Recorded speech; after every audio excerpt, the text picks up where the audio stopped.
They thought she was just a mechanic, until the judge saw her back tattoo and stood silent. The clang of metal echoed across the Halverston courthouse parking lot as Wren Dalton wiped grease from her hands and returned to her job, changing the flat tire of a bailiff's cruiser like she had a dozen others that week. To most, she was just the quiet mechanic with the low bun and oil-stained sleeves, barely worth a second glance. But when a high-profile assault trial brought an arrogant contractor to court, and Wren was unexpectedly called to testify, something shifted. What started as a dismissive joke about a woman with a wrench unraveled into a courtroom moment so chilling it left a federal judge speechless. Because beneath Wren's faded gray t-shirt was a tattoo, one that few had seen and even fewer understood. And when the judge caught a glimpse of it, everything stopped. What followed wasn't just justice, it was recognition. In a town that finally saw who Wren Dalton really was. The morning hum of diesel engines echoed through the cracked concrete yard of Halverston Auto and Repair. It was 7:12 a.m. when the shop door creaked open and she walked in, exactly on time, like every morning for the past 6 years. Wren Dalton, late 20s, hair always pulled back, work boots laced tight, hands already stained with grease from a rebuilt carburetor she'd worked on before sunrise. She didn't speak much. Most customers thought she was just another small-town mechanic, quiet and efficient. She never wore her name on a patch, just a plain charcoal shirt and faded overalls. No one asked, and she didn't offer. The shop owner, Benny, had long stopped trying to make her talk. He gave her space she earned not with words, but with consistency. Rain or shine, Wren was there. Fixing, cleaning, tuning engines like a surgeon with steel nerves. Locals respected her for her work ethic, but they didn't know her. And she liked it that way. Halverston was the kind of town where everyone remembered your past if you let them. So Wren didn't. She lived in a one-room cabin up in the hills, just past the abandoned sawmill. No TV, no internet, no neighbors close enough to knock. Just the forest, the stars, and a folded flag resting on her shelf. At night, she sometimes sat on her porch in silence, sipping black coffee, watching the horizon fade into charcoal. Her fingers would trace the edge of an old metal box under her chair. Inside, sealed and untouched for years, were 4 medals, a worn patch with NSWDG stitched in faded blue, and a photo of 7 teammates, some smiling, some already gone. She never looked at the picture for long. In town, Wren was a ghost with a wrench, silent, capable, unnoticed.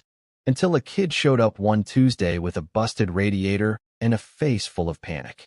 "My sister's got to get to court in 20 minutes. She's already late. Please, can you?" Wren didn't hesitate, just rolled up her sleeves, knelt, and popped the hood. Coolant hissed. Something deeper was broken, but she didn't say no. As her hands moved, fast and sure, the kid watched her like she was doing magic. Were you, like, military or something?" Wren glanced up.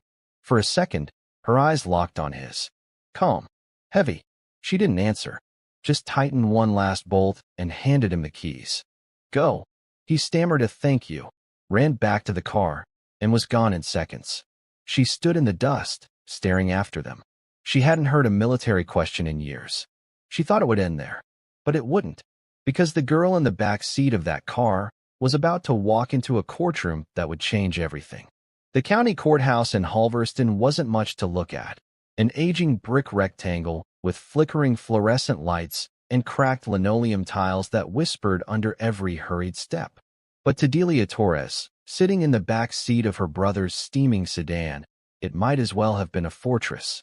She clutched a manila folder to her chest, documents, letters, a blurry security cam still. Evidence. Or at least, what she hoped would be enough. The clock above the entrance read 8:03 a.m. They were late. The public defender hadn't shown.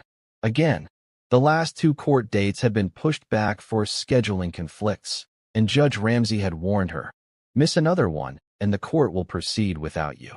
Delia was barely 22, thin as a twig, and looked like she hadn't slept in days. But her eyes held a quiet fire, something resilient. She pushed the door open and ran up the steps. Inside, the courtroom was already in motion. The prosecutor was mid-sentence when Delia entered, trying to catch her breath. The bailiff raised an eyebrow. The judge didn't look up. She took her place at the defendant's table. Alone, charged with theft, accused of stealing catalytic converters from the junkyard where she worked. But Delia swore it wasn't her. She'd seen who did it. She even had part of the footage. But no one would listen. Not the yard owner. Not the cops. Not even the lawyer who stopped returning her calls. The judge finally looked her way. His voice was dry, clinical. "You're late, Miss Torres." I know, Your Honor. My car broke down. That's unfortunate. But this is your third delay. I can explain." "No need," he said, already flipping a page in the file before him. "You can do so under oath." "Bailiff, we'll proceed." She opened her folder with trembling fingers. Pages spilled out onto the desk. The prosecutor smirked. Then the courtroom doors creaked open again. A man entered quietly. Delia turned. It wasn't the lawyer. It was the mechanic. Ren Dalton, covered in oil, still in her overalls. And for a second, Delia wasn't sure if she was dreaming. Ren didn't speak, just walked to the edge of the seating rows, folded her arms, and waited. The judge glanced up, visibly irritated. "Ma'am, this is a closed hearing. Unless you're a witness." "She is," Delia said, her voice gaining a fragile edge of strength. "She saw the car. She fixed it. She can verify I didn't fake the breakdown." The courtroom paused. The prosecutor scoffed. "Your Honor, surely we don't need a mechanic to validate a traffic excuse." But Judge Ramsey held up a hand. His gaze had shifted, focused, a sudden stillness in his posture. He squinted, stared at Ren. Something in her stance, something in her stillness. It tugged at something long buried. And then, from the corner of her oil-stained collar, as Ren shifted her shoulders slightly, just slightly, he saw it. The tail edge of a black ink trident. Half hidden, but unmistakable. His voice caught. His next words came softer. "Ma'am, would you approach the bench, please?" The room fell into a strange quiet as Ren stepped forward. No words, no sound, just the steady, deliberate rhythm of her boots on the tile. Heavy enough to command attention, light enough to feel like memory. Judge Ramsey had straightened in his chair, his brow furrowed in a way the courtroom hadn't seen in years. The man was known for his discipline, his cold efficiency. He never wavered. But now, he was squinting, closer to the present than he'd been in a long time. Ren stopped just before the bench. She didn't offer a greeting, just nodded. Ramsey leaned forward, lowering his voice. "That tattoo." Ren didn't answer. "You served?" he asked again, quieter. She gave a small nod, the kind of nod that carried 1,000 pages of declassified silence. "Which unit?" he pressed, but this time it wasn't courtroom protocol. It was personal. His voice had softened, no longer judicial, but reverent. Ren tilted her head slightly. Her eyes never left his. "You know which one," she said. 3 seconds passed. Then the judge exhaled through his nose, closed the folder in front of him, and turned off the mic.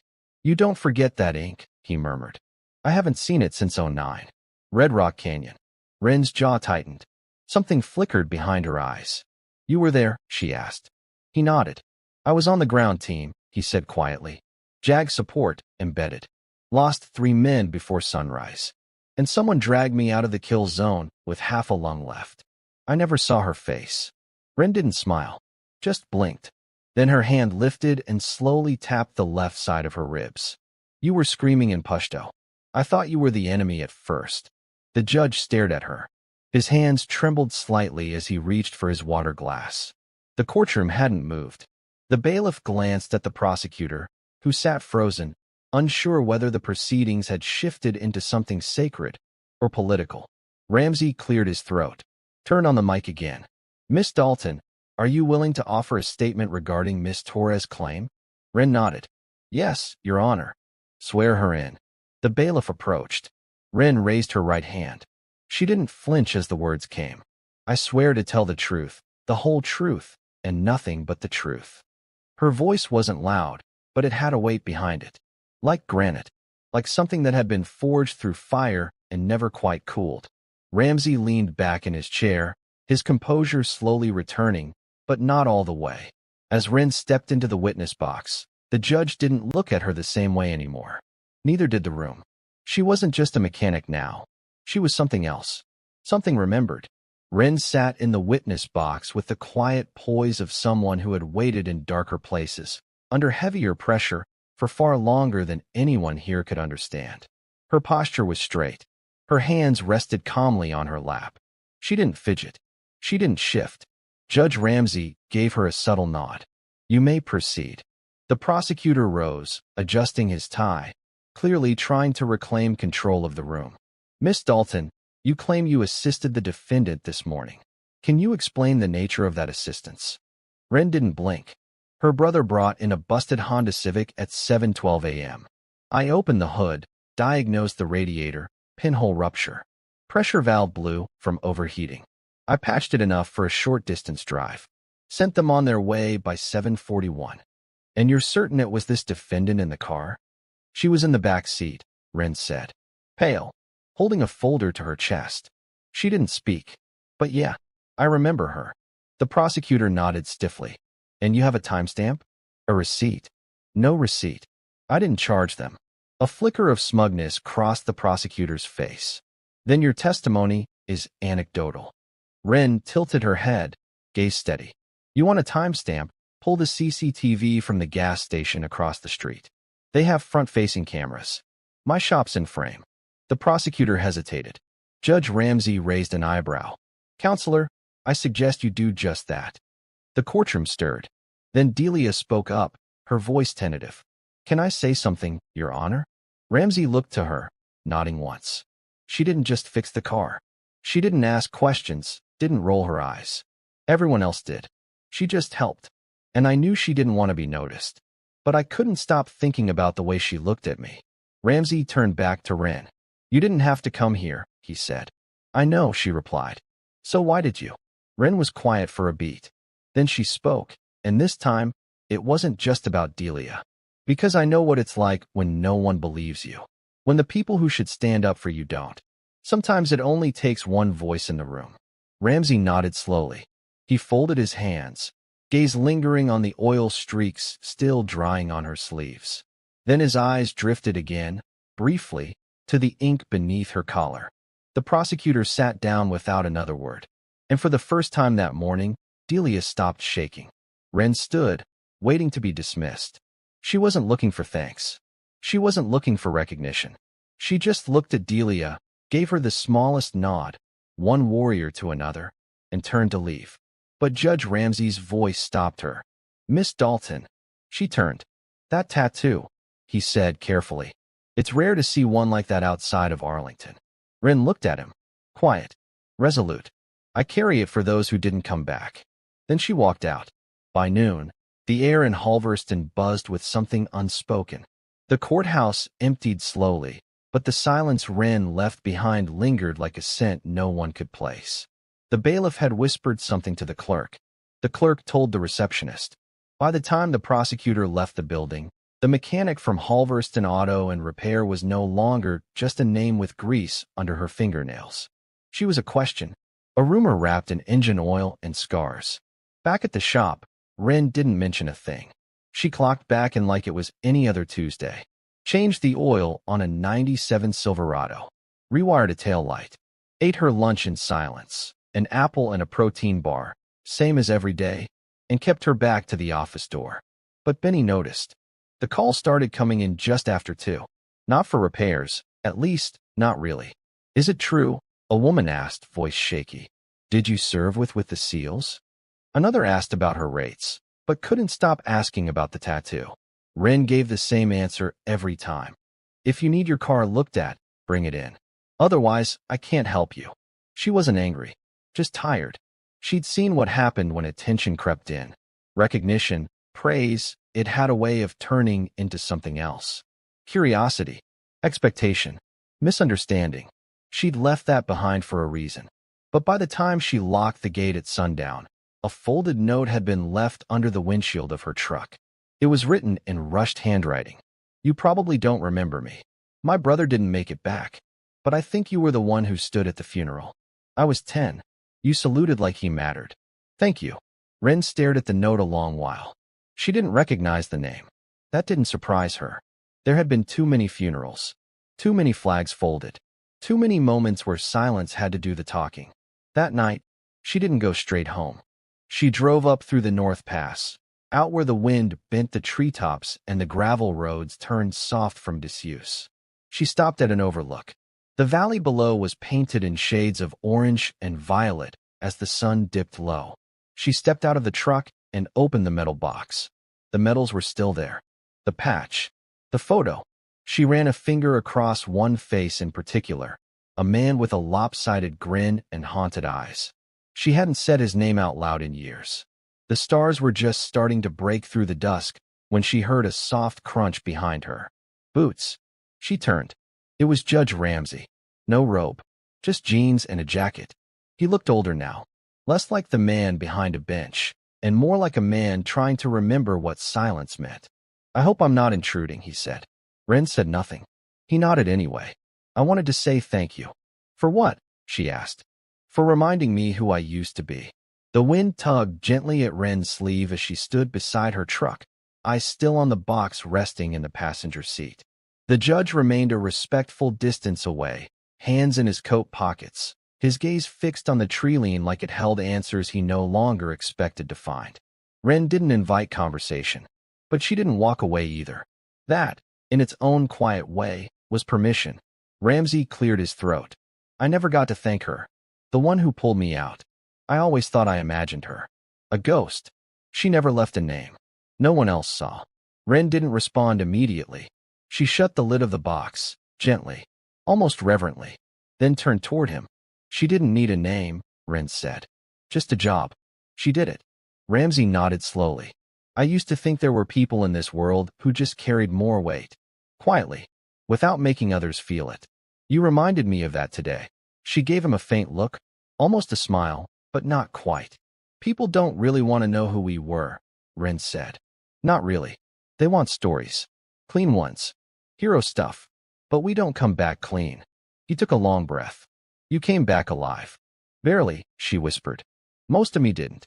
Ramsey looked down at the gravel beneath his feet, then up again. "You know, I didn't expect to ever see that trident again. Especially not in a courtroom like today. I had to stop myself from saluting." "That would have been awkward," Wren said softly. The faintest flicker of humor crossed her eyes. They stood in silence for a while after that. The sky darkened, the stars brightened, and the mountain wind spoke through the trees in a language older than memory. Finally, the judge spoke again. "There's something you should know. That girl, Delia, she won't be charged. Your testimony changed everything. The DA dropped the case an hour after you left. The yard owner's statement didn't hold up under pressure." Wren nodded once. That was enough. But then Ramsey stepped closer, voice lower now. "You left something behind when you walked out. More than you meant to." She raised an eyebrow. "You gave everyone in that room a reason to pay attention," he said. "Not to you, necessarily, but to what dignity looks like when it walks in quiet." She didn't reply. Not directly. Instead, she reached into the pocket of her coat and pulled out something small, a dog tag, scuffed and darkened by age.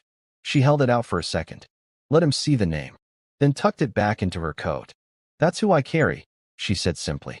Ramsey gave her a long look, then offered his hand. She shook it, a firm, grounded grip, no flair, no flourish. And with that, he turned and left. No more words needed.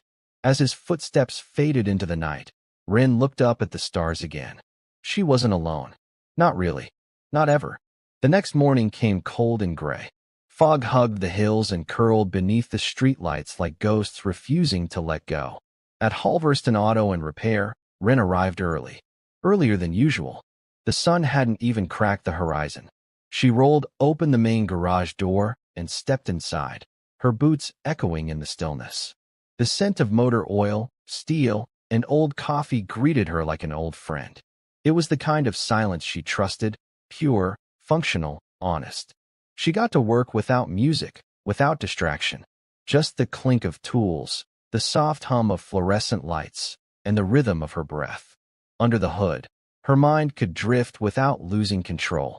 It was her version of prayer, but the quiet didn't last. At 7:32 a.m., Benny walked in holding a folded newspaper and a look on his face that Ren didn't like. He didn't speak right away, just held the paper out to her, lips pressed in a thin line. She wiped her hands on a rag, reluctantly took it. Front page. Local column. From Wrench to Warrior. The Mechanic Who Silenced a Courtroom. By Lila Jameson, Halverston Weekly Observer. Ren's name was printed clearly. The story pieced together her testimony, hinted at her military past, and described the moment Judge Ramsey recognized her, right down to the tattoo. There was even a blurry photo. From a distance, outside the courthouse. Her silhouette. Her back. Her breath caught. You didn't tell anyone? Benny asked. Ren's voice was low. No. You want me to call the paper? Tell them to retract it. She folded the paper without reading further and set it on the bench. Doesn't matter. Benny looked at her for a long moment. You're not just a mechanic, are you? I am now, she said. But the edge in her voice didn't convince either of them. He nodded slowly. Well, if the phone rings off the hook today, you just let me know. I'll handle it. She gave him a grateful glance. But the day didn't go as expected. There weren't calls, not many. No media vans. No interviews. Instead, the first to show up was the girl from court. Delia. She walked in with her brother, holding a tray of 2 black coffees and a small paper bag. Didn't know how you'd take it, she said. So he guessed. Ren raised an eyebrow but took the cup with a nod. Delia didn't say much at first. She looked around the shop, at the shelves and the parts and the oil-stained floor. This place suits you, she said finally. Ren smirked. Not much conversation here. Delia stepped closer, hesitating. I just wanted to say thank you. You didn't have to show up. I did, Ren said. Because someone needs to show up every time. Delia swallowed. Her voice cracked just slightly. People never show up for me. Ren met her eyes. Steady. Strong. They will now. By early afternoon, Ren had gone back to her rhythm. Hands deep in the undercarriage of a Dodge Ram, sweat clinging to her temples, knuckles scraped raw from rusted bolts. The visit from Delia had left her thoughtful, but she tucked the emotion away like she always did, out of sight, behind focus and function. That was the thing about Ren. She never ran from emotion. She just never invited it to linger. The phone didn't ring. The customers who came in that day were respectful, maybe even quieter than usual. A few made longer eye contact. One man, a retired Marine with a silver star stitched on his ball cap, offered a silent nod and handed her his keys without a word. She returned the nod. No salute. No story. Just mutual understanding. By closing time, she was bone-tired. Not physically, that she could handle, but that other kind of tired. The one that weighed in the chest and made everything feel just a little heavier. She went to the small break room at the back of the shop to wash up. That's when she saw it. A plain white envelope, unmarked, resting on the workbench where she kept her tools. Her name wasn't on it, but someone had written 3 words on the front. You should know. She stared at it a long time before touching it.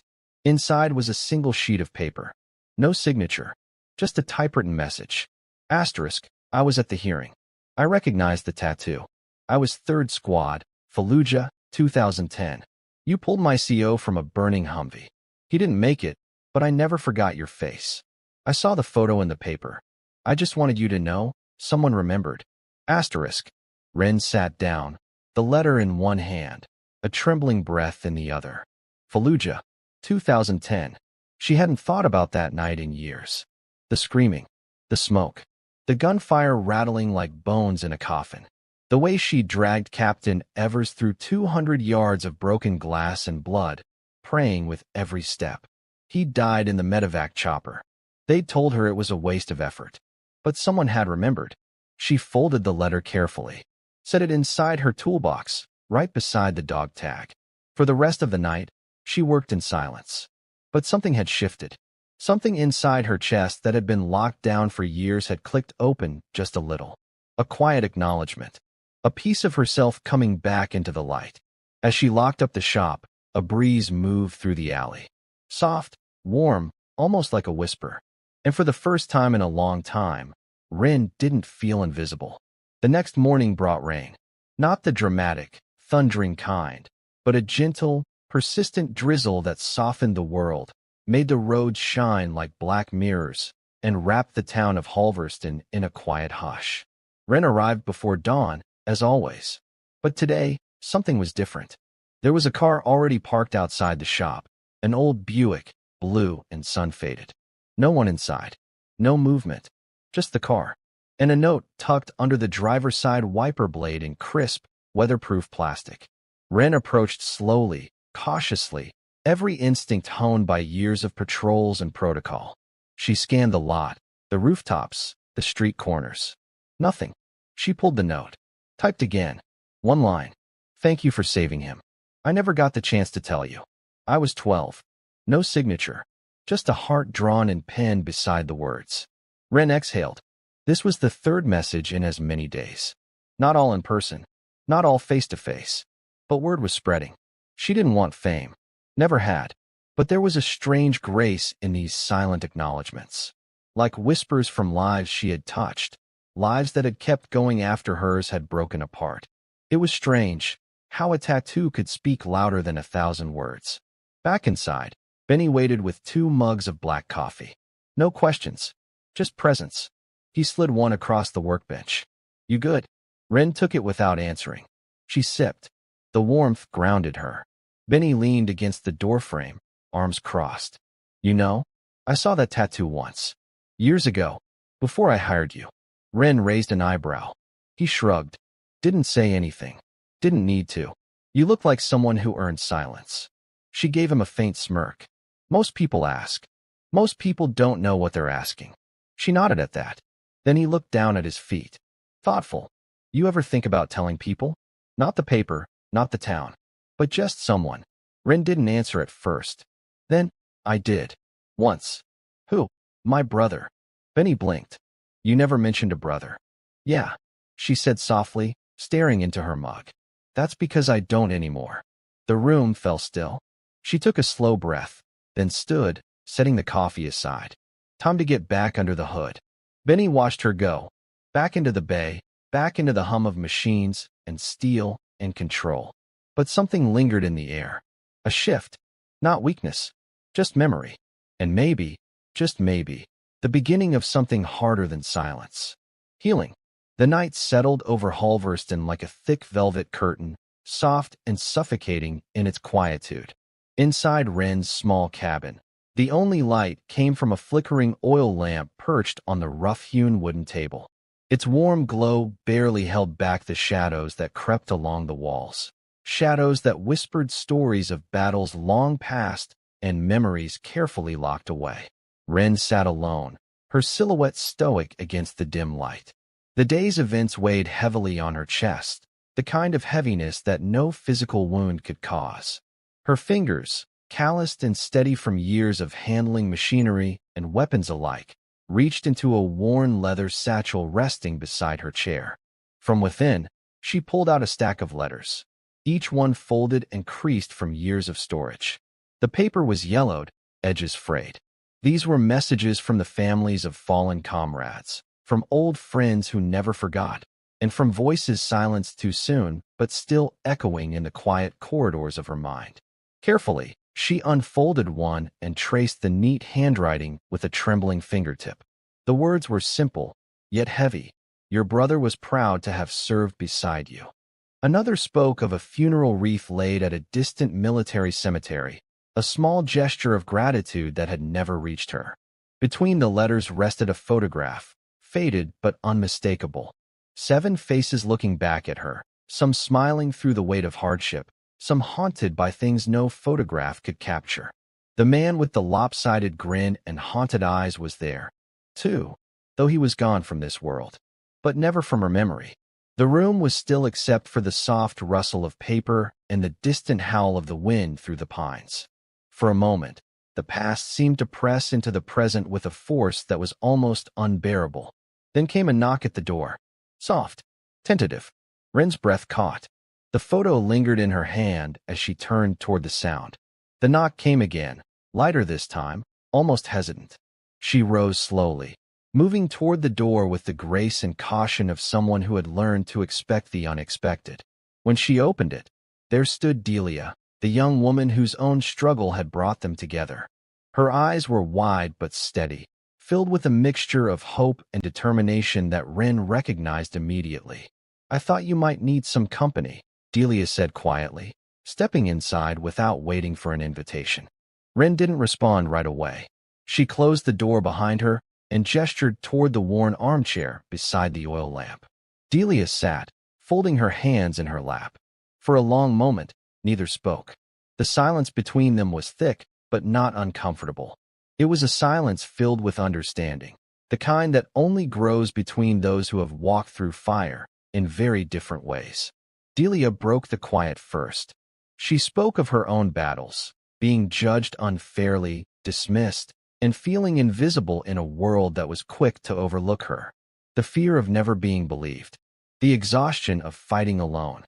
Ren listened, her own silence a steady presence, a balm to the young woman's fears. She thought of her own story, the missions she never spoke of, the comrades she lost, the pain she carried in silence. The unfairness of war, and the loneliness of coming home to a world that no longer seemed to understand. In this humble cabin, with the soft glow of the lamp casting long shadows on the walls, a bond began to form, a bridge between two lives shaped by struggle and resilience. Rin realized, for the first time in years, that her fight was no longer hers alone.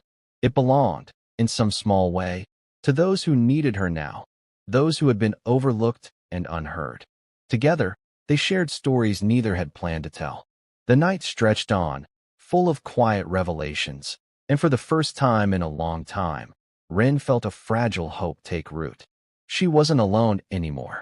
The morning air was sharp and cold, biting at the edges of the small town as Rin pulled up to Halverston Auto and Repair just before dawn. The rising sun hadn't yet softened the world, and the quiet streets seemed to hold their breath, as if anticipating something. Rin moved with the same steady precision she had cultivated over years, every step measured, every motion deliberate. The leather of her work boots scraped softly against the cracked pavement as she unlocked the garage door, revealing the familiar scent of motor oil, grease, and worn steel. The shop was her sanctuary, a place where things could be fixed, where control was possible. As she set to work, the soft hum of the radio filled the space with distant country melodies, but the peaceful rhythm was shattered when the front door opened abruptly. Benny appeared first, his face tight and uncharacteristically grim. Behind him, a group of men and women entered, officials from the county, their crisp suits and clipped voices stark contrasts to the dusty workbenches and tool-strewn floors. "We need to speak with management," the lead official announced, his tone formal and businesslike. Benny nodded stiffly but gestured to Ren. "She's the lead mechanic." The officials exchanged quick glances but turned their attention to Ren. One of them cleared his throat and began. "We're conducting a zoning review of this property.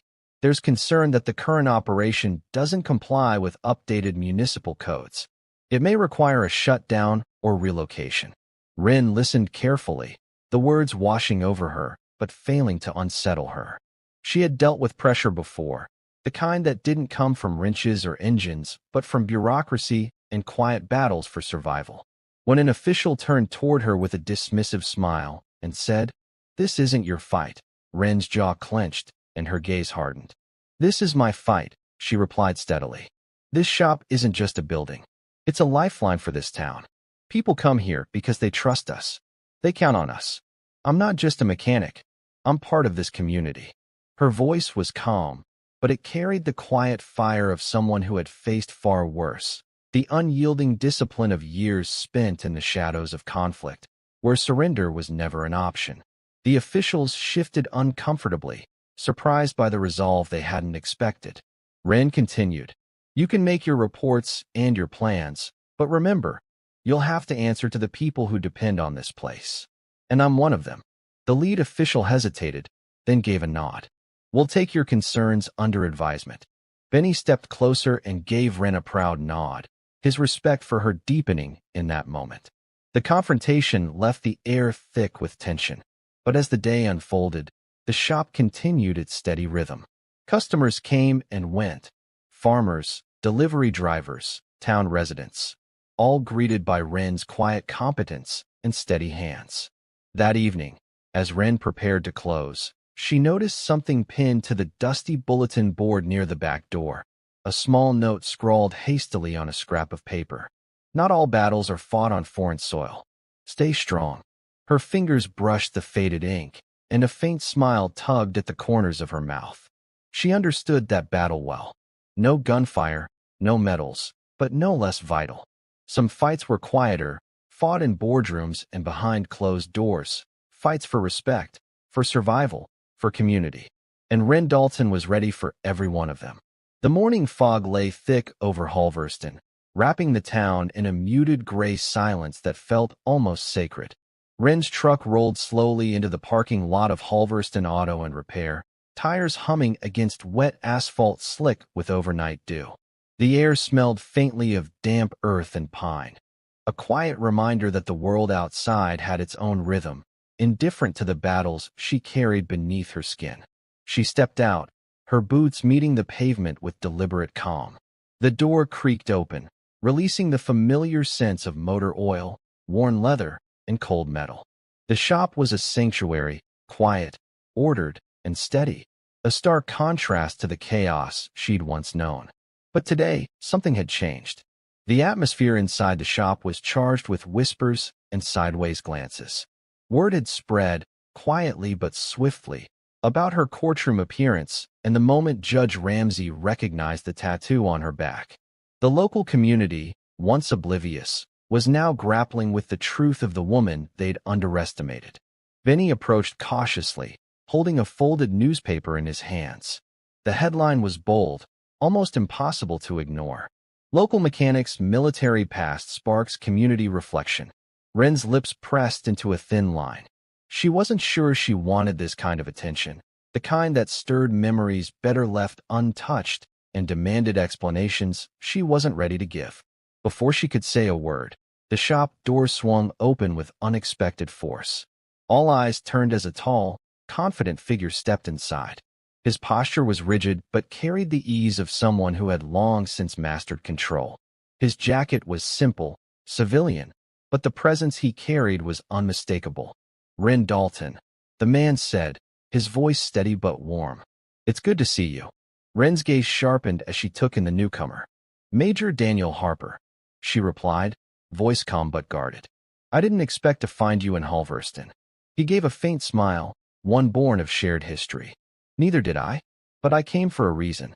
They moved toward the back office, away from the curious eyes and murmurs of the shop floor. The familiar sounds of wrenches and engines dimmed behind the closed door, leaving a space heavy with unspoken questions. Harper took a seat, folding his hands on the desk with quiet deliberation. "I heard about the courtroom," he began, voice low. "The judge recognizing your tattoo, your testimony. It stirred up some memories for those of us who never forgot." Wren's eyes flickered with a flash of distant pain, shadows of nights spent in war zones surfacing unbidden. "It's been a long time," she murmured. "It has," Harper agreed. "But the unit remembers. And so do I. Your actions in Fallujah, pulling Captain Evers from that burning Humvee, saved more than just lives. You saved hope. You saved the soul of the team." Wren shook her head, a slow, tired smile touching her lips. "I didn't come back for recognition or support."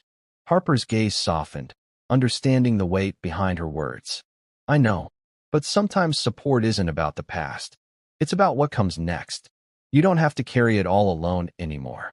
The room was silent for a moment, heavy with the weight of history and the promise of something new. Outside, the sun pierced the fog, sending golden shafts of light across the quiet street. For the first time in years, Wren felt a flicker of connection, not just to the past, but to the possibility of a future. Maybe it was time to stop hiding in the shadows. Maybe it was time to stand tall. Word traveled quickly through Halverston, carried on whispered conversations and lingering glances. Wren's courtroom testimony and Major Harper's unexpected visit had shifted something in the town's collective consciousness. No longer was she just the quiet mechanic with grease under her nails. She had become a figure of respect, a living link to sacrifices many barely understood. One warm afternoon, as Wren worked beneath the hood of an aging pickup truck, Benny's voice cut through the soft clinks of tools and the distant hum of the shop's compressors. "You've got visitors." She wiped the sweat from her brow and looked up to see a small crowd gathered near the entrance. Neighbors, farmers, local shop owners, even some town officials who had once questioned the shop's place in the community. They carried signs that read, "Thank you, Wren, and Halverston stands with you." The air was thick with quiet solidarity. Wren's hands froze on the wrench. The noise in her chest grew loud enough to drown out the chatter around her.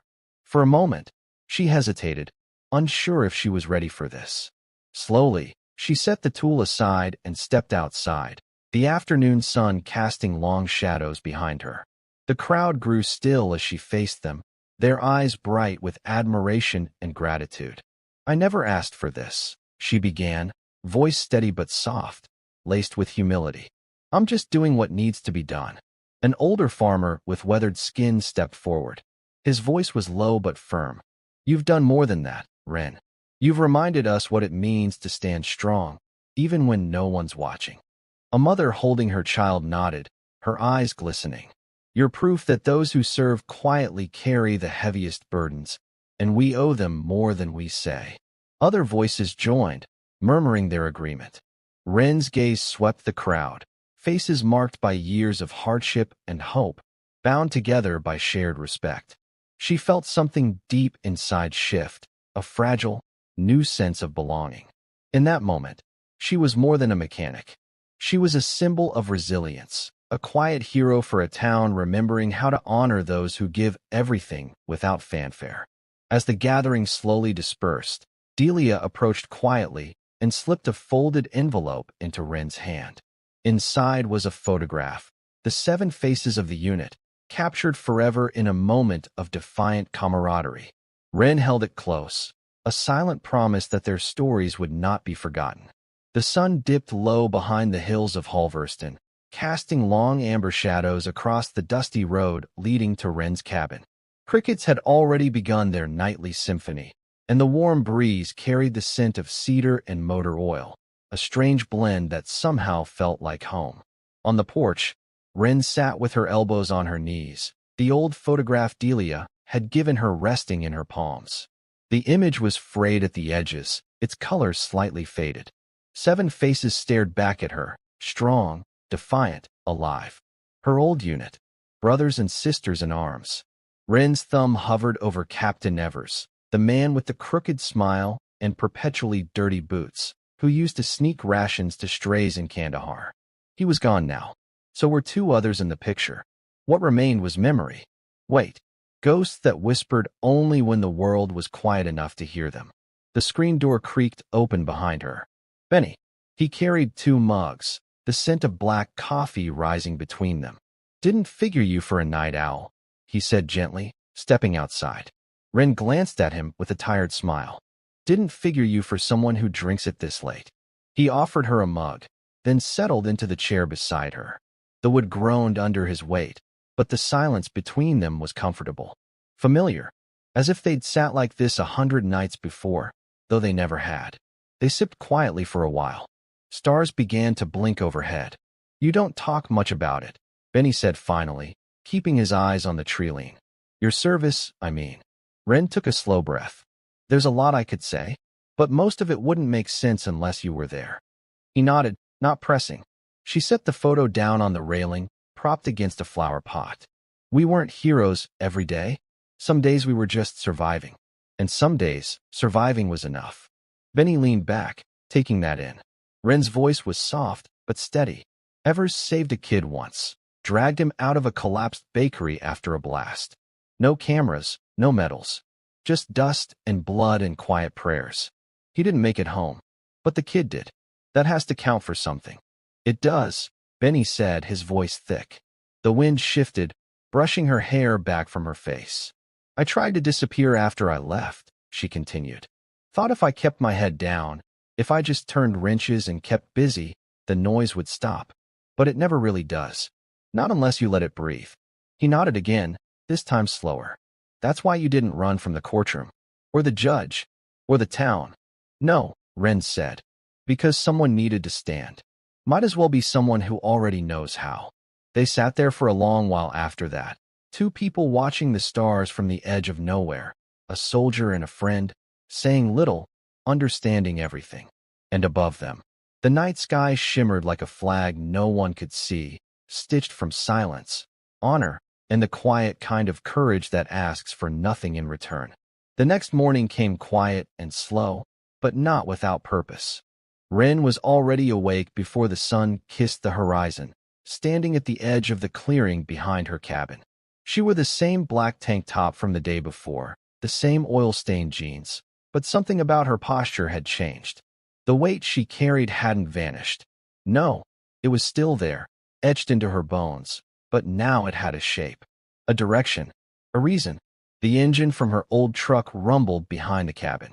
Benny had stayed the night, sleeping in his pickup by the woodshed, more out of loyalty than necessity.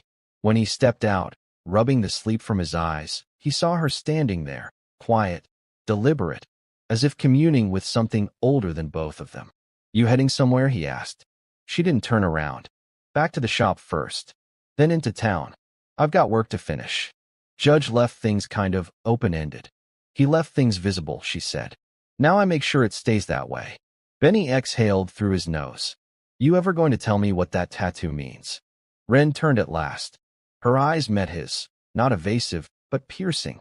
It means I don't need to explain myself to anyone who doesn't know how to ask. He smiled despite himself. Guess that answers that. As they drove into town, a quiet shift had taken place. Word had spread. It always did in places like Halverston. The mechanic with the ink and the quiet eyes wasn't just some vet anymore. She was that vet. The one the judge stood for. The one who faced the courtroom with no lawyer, no defense, and no shame. When Rin pulled up to the shop, she found someone already waiting outside. Delia. She held a clipboard, a rolled-up blueprint under one arm, and the same fire in her expression from days before. Only now, it carried direction instead of desperation. You really meant it, Delia said. Ren stepped out of the truck. I did. Delia handed her the clipboard. The vet center. I talked to Benny. He's in. I've got the zoning paperwork. All it needs is a site lead. Someone people respect. Ren scanned the forms briefly, then looked up at her. I'm not a symbol. No, Delia said, smiling. You're the foundation. Behind them, the sun climbed higher, catching the edges of the town, the shop, and the rusted nameplate on the garage wall. Ren's auto and diesel. It hadn't changed, but the people who passed it now looked twice. Not because of what they saw, but because of what they now knew. And somewhere deep inside, for the first time in years, Ren allowed herself the smallest breath of pride. The sky over Halverston that evening stretched wide and deep, streaked with the soft golds and oranges of a sun reluctant to set.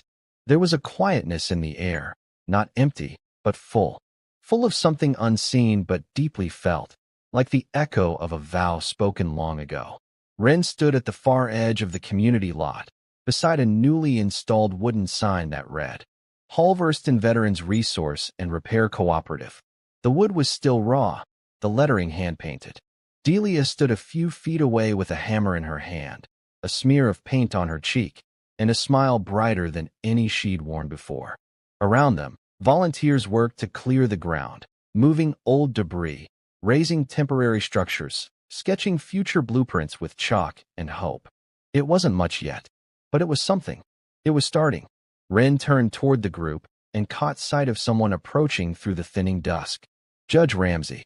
He walked slowly, no robe, just a well-worn coat and the gait of a man who'd seen more life than the courthouse allowed. He carried a small wooden box in his hands, and when he reached Ren, he paused, not out of hesitation, but out of reverence. I wasn't sure you'd be here, he said. I'm always here, Ren replied, voice low but steady. He extended the box. This belonged to my brother, Sergeant First Class Daniel Ramsey. Died in Kandahar. He carried this photo in his kit. I saw your face in it. 8 years before I saw your back in that courtroom. Ren opened the box. Inside was a weathered photograph. Her unit. That same smile. That same desert sky. She had been standing behind Ramsey, hand on his shoulder. The judge cleared his throat. I couldn't protect him, but I can honor him. And you? Ren nodded, not trusting her voice. The judge gave her one last look, then turned and left, his figure swallowed by the shadows. Later, under the low glow of a shop light, Ren sat alone. She pulled off her jacket and let the warm breeze touch her bare shoulders. The tattoo was still there, black ink, faded but sharp. A dagger through a trident, wings spread wide. The mark of an elite. But now people knew, and for the first time, she didn't mind. A young boy, no more than 10, wandered by holding his father's hand. He paused when he saw her. "That's a cool tattoo," the boy said shyly. Ren smiled. "It meant I had people worth fighting for." The boy nodded. "Do you still?" She looked across the field, at Benny, at Delia, at the volunteers building something that would outlast all of them, and answered, softly, "I do now." And as the stars came out, Ren Dalton, soldier, mechanic, sister-in-arms, finally allowed herself to breathe. Not as someone forgotten, but as someone remembered. Thank you for following this story. If you enjoyed it, please subscribe and share your thoughts below. Where are you watching from? Let us know in the comments. Stay tuned for more immersive tactical stories.